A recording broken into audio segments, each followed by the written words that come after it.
and welcome back to another video. Today is going to be some self-harm alternatives. I'm going to break this into two different videos, so it's going to be 1 to 25 in the first and then 26 to 50 in the second. Keep an eye out for that. That should be coming out either today or kind of in the next week at least. And yeah, thank you for being patient with me. I know I've not done a video in a little while other than that quick little guitar one, so I hope you guys don't mind. I hope you enjoy this video and I hope it can help someone out there who might not self-harm because of this. So that would be amazing.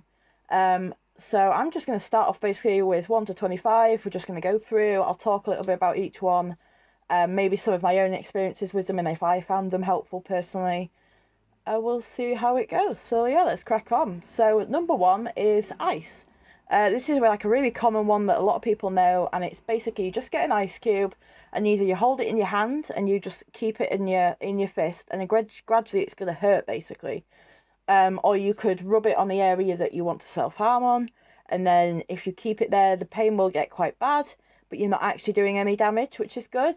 Just be careful that you don't do this too much and like give yourself frostbite, but you'd have to do it to a pretty big extreme. So number 2 is red pens, or like drawing in red pens on wherever you would normally say cut. Or if you would maybe, you could use paint, for example, red paint, that can be quite vivid. Another thing is food colouring, although a little tip for that is warm it up a little so it actually feels like blood, because when you feel the cold of it, it kind of jars in your head and you know it's not real.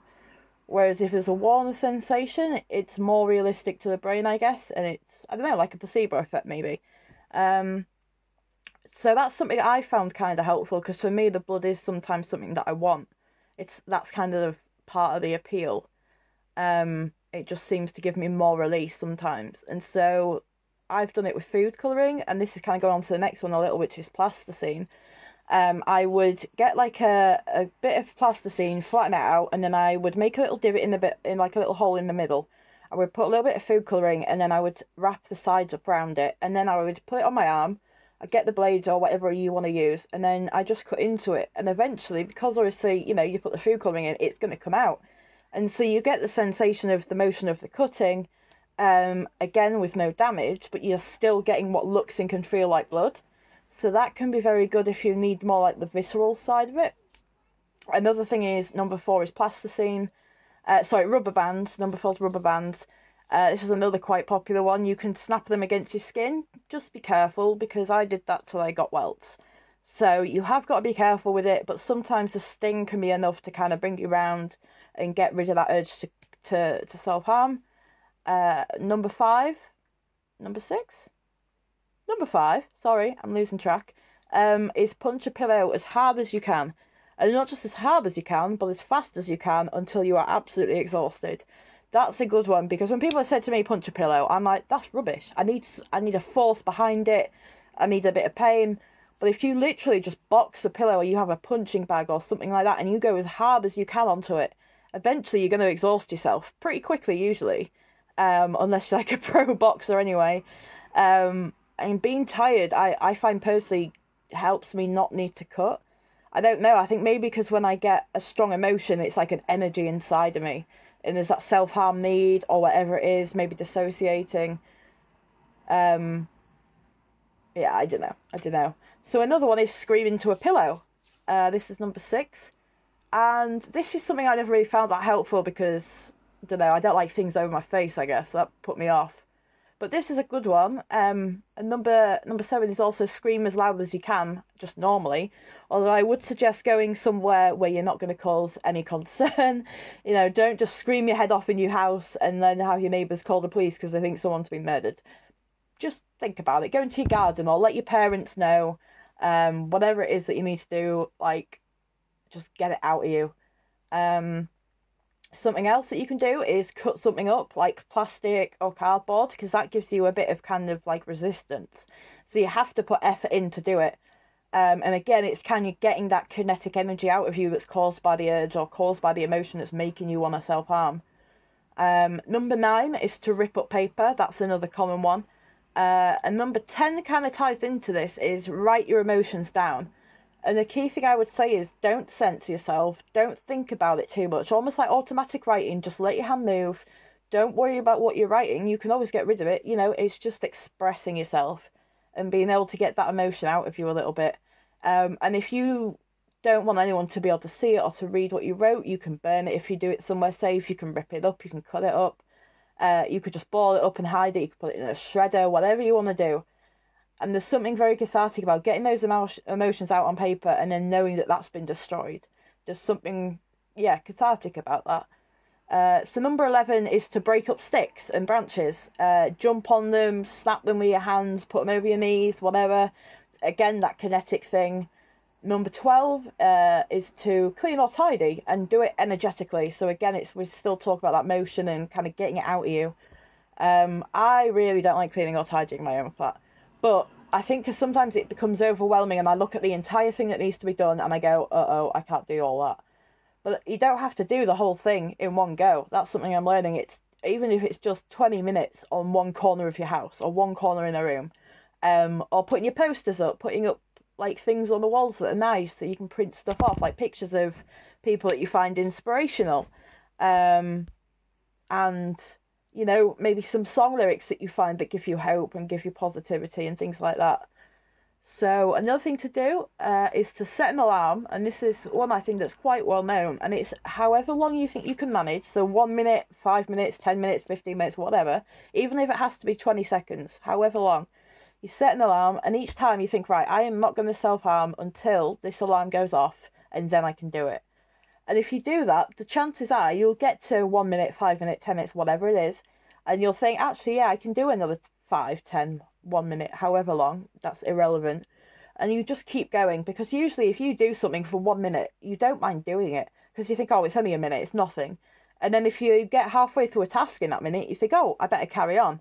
So that then 1 minute will become maybe 20 minutes, and next thing you know, the urge is gone, you're feeling kind of calmer, a bit better, and you've distracted yourself out of it. So another is to dance, mosh, oh God, I don't want to say this, but floss, like whatever you like doing in dancing, just, you know, go somewhere no one can see you and just get it out of you. Like, just wail on, you know, sing along to a song, scream along, whatever you want to do, and just get that energy out of you. And linking to this is listening to happy music that will get you kind of maybe hopefully lift your mood a little. But also you could sing along to more emotional songs, like Linkin Park for me was a great band when I was really kind of angsty teenager. And just kind of moshing along to their songs, and the lyrics would just make me feel like there was someone out there that got it. I wasn't alone. And also it was a big release just screaming along sometimes. Okay, so another one is to go jogging or sprint. That's, you know, going back to that energy thing. Sprinting as hard as you can, as fast as you can, as long as you can, until literally you cannot take one more step and you have to stop. I guarantee that would help. It may not stop you self-harming, but I guarantee it would help you pull it off, because you'd be so shattered, you'd be like, you know what, I can't, I'm just too tired now. So carrying on with that is walking fast or stamping your feet. Not if you're on a kind of an above ground floor flat, above ground floor flat. You don't want to annoy your neighbours, but, you know, go outside and just stamp on the ground and get that anger or whatever it is out of you.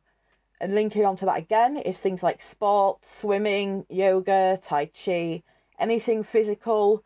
And especially things like yoga and tai chi, they're relaxing, they're mindful, they bring your focus to your breath and your inners, and it can be very relaxing in a way. But it is hard to relax when you've got that self-harm urge, because it's such a raw feeling. So I understand if that's a hard one for people to do, but something physical definitely will help. And so moving on, we've got prayer, meditation, and mindfulness. So we just mentioned mindfulness a minute ago, but like prayer, meditation, talking to your God and just pouring out your heart to them,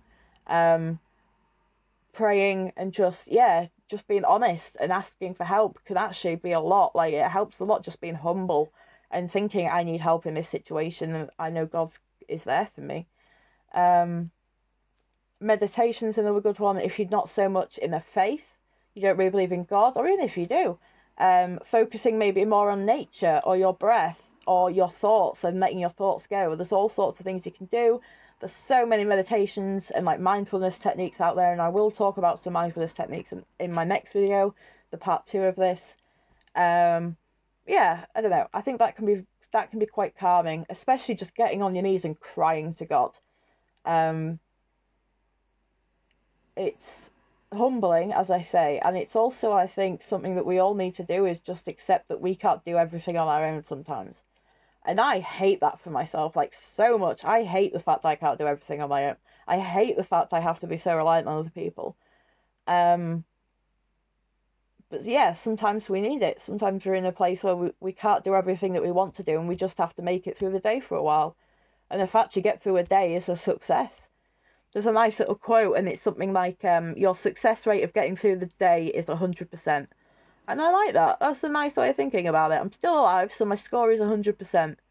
I like it. And even, yeah, let's look at that. Okay, let's look at that. Shut up, me. So the next thing is a hot bath, a cold bath. With a hot bath, I would suggest kind of making it like a treat for yourself. So maybe put some bubbles in, like some bubble bath, make some bubbles, get some nice smells, maybe like some incense or some candles burning, get some music that you like. Oils, like essential oils, can be lovely in bath water, and it really is good for your skin. That'll make you feel a lot nicer. If you smoke, take a smoke in with you and just chill in the bath. Like a book, whatever, just whatever's going to make you relax and be able to just unwind a little bit. And a hot or a cold temperature can be quite jarring to the body, and it can almost snap your brain out of whatever it's in at that point. So it's worth a go. So, number 20 is pamper yourself. This is something I really struggle with, but being nice to yourself can make a big difference. So whether it's maybe washing your hair, drying it with a blow dryer and straightening or curling it or whatever you want to do, maybe putting some makeup on, maybe doing your nails with some nail varnish, face masks, moisturising, maybe having a shave and using like a moisturising shaving cream, something that's going to make you feel better about yourself, more comfortable in yourself, and just more looked after. So number 21 is give yourself just you time to be alone, time to do what you want to do without having to put a mask on, without having to hide how you're feeling. Just be alone and just be. This is something I really love. Like, I never used to like being alone. I would feel unsafe, I'd feel anxious, and now I'm kind of the opposite. I really appreciate just being alone with my dog sometimes. I mean, she's always here, but I class it as being alone. She's not a person. I don't have to act around her to make her think that I'm better than I am. I don't have to worry about worrying her. And I think it's really important to just have that time to be without having to hide anything, without having to worry about what other people are thinking about you at that point or what they're thinking in their head, their reaction to something. Just be alone and be yourself and just kind of breathe. Sit there and kind of just go, okay, this is where I am. What can I do? I don't know. I find that really helpful myself, so I thought I'd suggest it. So number 21 is something like eating a hot chili, eating chocolate. Things like that release endorphins, and that's what self-harm does. It releases endorphins in the brain, so that's why you get that release. That's why you get that positive feeling. It's very similar. So chilies and chocolate actually release the same chemical in your brain. And so it's not the same. It's not the same as cutting or burning or anything like that. But if you're after, like, to get rid of that physical sensation, then it's quite a good idea. So number 23 is have a project to work on, whether it's arts and crafts, like painting something, drawing something, making something, something handmade, like gifts for your loved ones and your friends, maybe playing a game, like a video game, a board game series, whatever, reading a book series, watching a DVD box set, watching something on Netflix, like the whole series, learning a language. Like, there's loads of stuff you can do that is a project.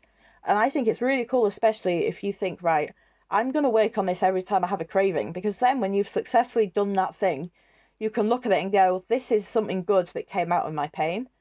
And that kind of comes into number 24, which is actually gardening and maybe planting seeds every time you get a craving. Like, this was just a random idea I had when thinking about this video. But I thought, if like you plant a seed of something every time that you want to cut and you don't, and then you just let them grow, and then eventually you see this life grow and come alive because of your pain and your struggles and the fact that you successfully got through that urge. Or even if you don't get through the urge, plant a seed and it gives you something positive out of that pain and out of that misery. Yeah, it's a random idea, but I thought it was pretty cool. So, you know, I hope you guys like it. And the last and final one of this video, number 25, is create something. So this is similar to the project, but it's basically just making something that is your own, making something that you came up with, that you created, an idea that you had, just something that you can almost get like a sense of pride about when you're done, and a feeling of like well-being and just, yeah, I did that, that was good. Yeah, so that's it, guys. This is part 1. This is 1 to 25. I am going to do 26 to 50 in another video, as I said. Thank you so much for watching. You guys are amazing, and I love you all to bits. So, yeah, just thank you very much. I'm so happy to be on over 1,000 subscribers. Like, that just makes me, like, yeah, I can't even, I don't even know what word to use. It's just, it's insane to think people actually want to watch my videos voluntarily. I don't know why any of you do, you poor suckers. But thank you, like, thank you from the bottom of my heart, honestly. So yeah, thank you very much, and stay cool, stay safe. Bye, guys.